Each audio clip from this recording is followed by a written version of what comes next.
Puerto Madryn is a wildlife lover's paradise. Located in the Chubut province on Argentina's east coast, it's best known as a prime location for getting up close with southern right whales, who come here from June to December to reproduce and nurse their young in the sheltered bays surrounding Peninsula Valdes. This massive peninsula is ironically shaped like a whale's tail when seen from above, and is home to a wide variety of other marine species, including elephant seals, sea lions, and Magellanic penguins. Aside from the wildlife, Puerto Madryn has also become a popular holiday destination in its own right, with a beautiful stretch of white sandy beach attracting locals and foreigners in the summer months. We spent a few days in the city in mid-December in hope of seeing the final few whales in the area, and whilst we didn't end up seeing any, we saw an abundance of other wildlife that more than made up for it. If you're new here, we're Kitty and John, and we love to travel and experience new cultures. Whether we're completing tough multi-day treks in Peru or relaxing on the pristine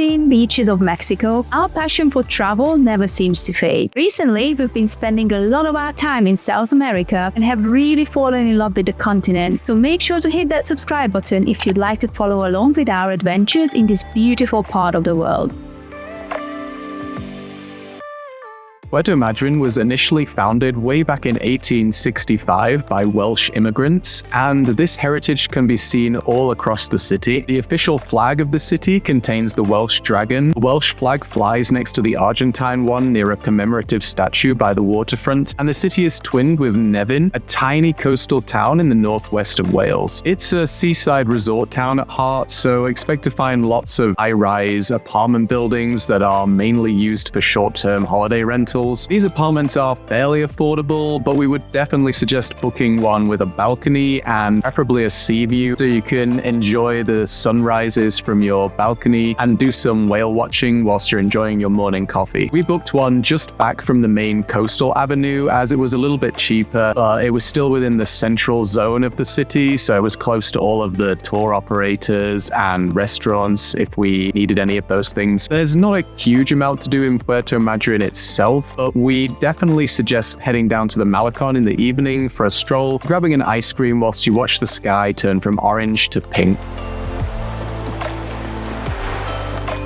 The main reason we came to Puerto Madryn was for the wildlife, and one of the best places to see wildlife is around Peninsula Valdes. Many companies from Puerto Madryn offer day tours to the peninsula or even boat tours, but we wanted a little bit of flexibility and decided to hire a car for a few days. So we've hired the car for 2 days. This first day we're going to be exploring Peninsula Valdes, which is a massive peninsula just to the north of Puerto Madryn. It is massive though, so I don't know if we're going to be able to explore it all in one day, because also we're heading down at the moment back towards Puerto Madryn. We had to do a big detour, but we're going down to this beach called El Doradillo. It's supposed to be a very good place to spot whales when it's in the season. Obviously we're sort of like at the tail end of the season right now, like the very tail end, so we'll be lucky if we do see a whale. We did see one on the bus on the way in from very far away, so we know there's definitely at least one still here. It's just so nice to have the car and just be free and just do this and stop wherever you want to. Oh, I miss this.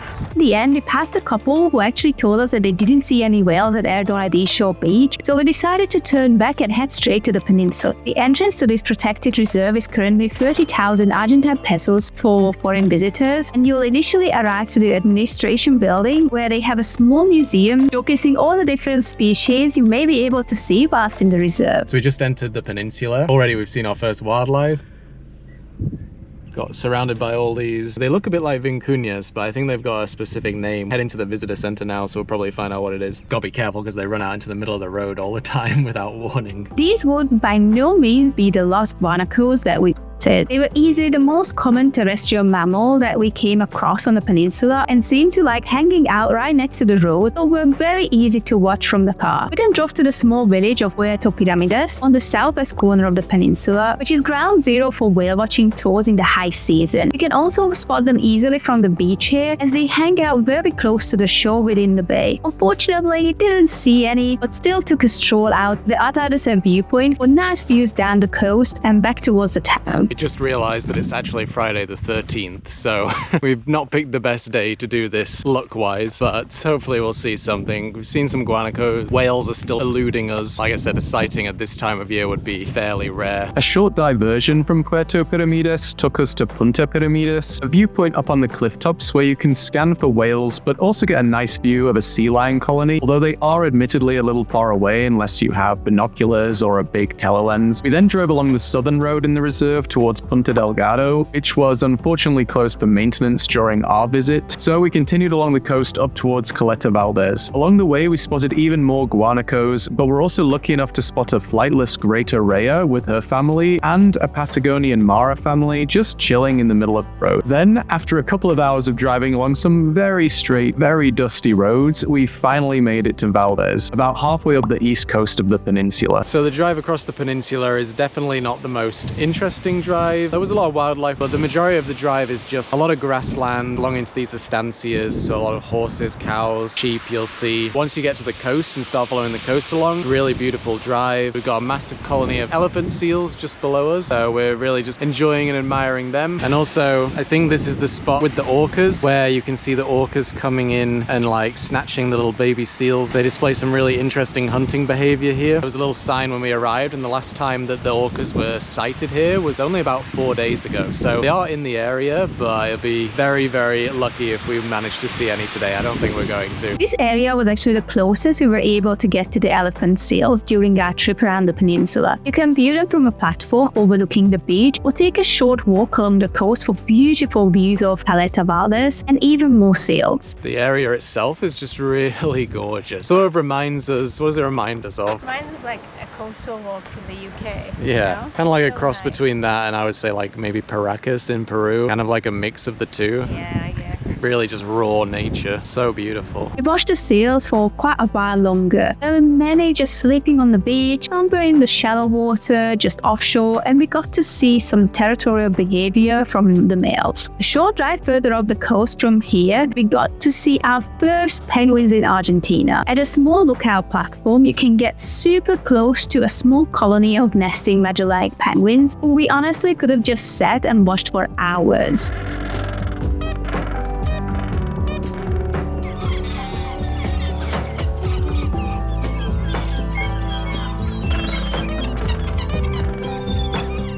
Whilst you can drive all the way to the top of the peninsula to a point called Punta Norte, it was getting a little bit late, so we decided to just hop back into the car and drive all the way back to Puerto Madryn. The next day, we hopped back in the car and started driving south from Puerto Madryn, which turned out to not be the most exciting road trip we've ever done. I don't think we've ever been in a country where the roads are quite as straight as here in Argentina, and I'm including the US in that. The roads just go on for miles and miles and miles. There's nothing like on either side, just absolutely nothing. When we go to like places like Bariloche and Patagonia in the mountains, it'll be more interesting. Certainly, driving here is a little bit boring. At least it's not gravel. At least it's not gravel like yesterday. Yeah. We're on our way down to Punta Tombo, which is about a 2-hour, 45-minute drive from Puerto Madryn. Be a fun drive. You can't really go wrong. There's only one way you can go.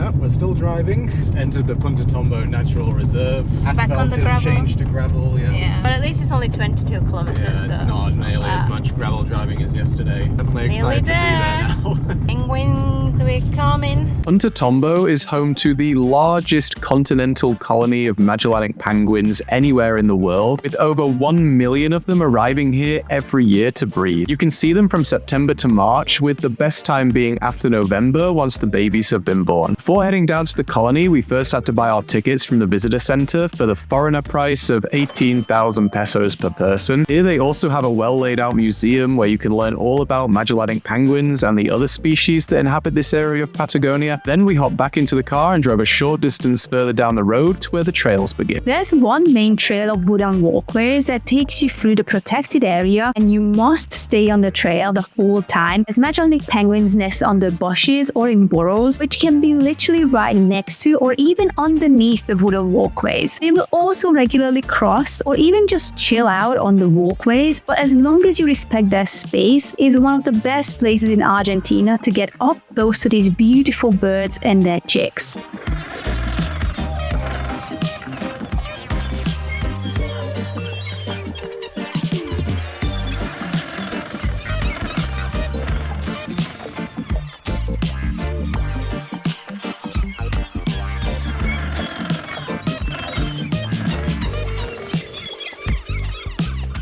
the end of the trail, we came to a viewpoint overlooking a beach with many penguins on it and some beautiful red rocks, providing a gorgeous contrast to the blues and greens of the surrounding landscape. After spending way too long watching the penguins go about their daily business, we started to drive back towards Puerto Madryn. On the way back, we took a slight detour to the town of Gaiman, which is the cultural center of the main region of Welsh settlement in Argentina. And you can certainly see the influence everywhere you look. So it's really cool in this town, obviously big association with Wales. They have the information signs in Welsh as well as English and of course Spanish. Very unusual to see the Welsh language in the middle of South America, so far south. I feel like we've driven a lot, but I don't think we've Not driven gone back to anywhere. Wales. As well as all the signs, flags, and symbols, there were also an abundance of Welsh tea houses in the town. We ended up going to one of the better reviewed ones on Google, and when we stepped inside, it really felt like we'd been transported back across the Atlantic Ocean. For a slightly pricey 20,000 pesos each, we were served a delicious selection of sandwiches and cakes alongside an unlimited supply of tea, and it really was very good tea.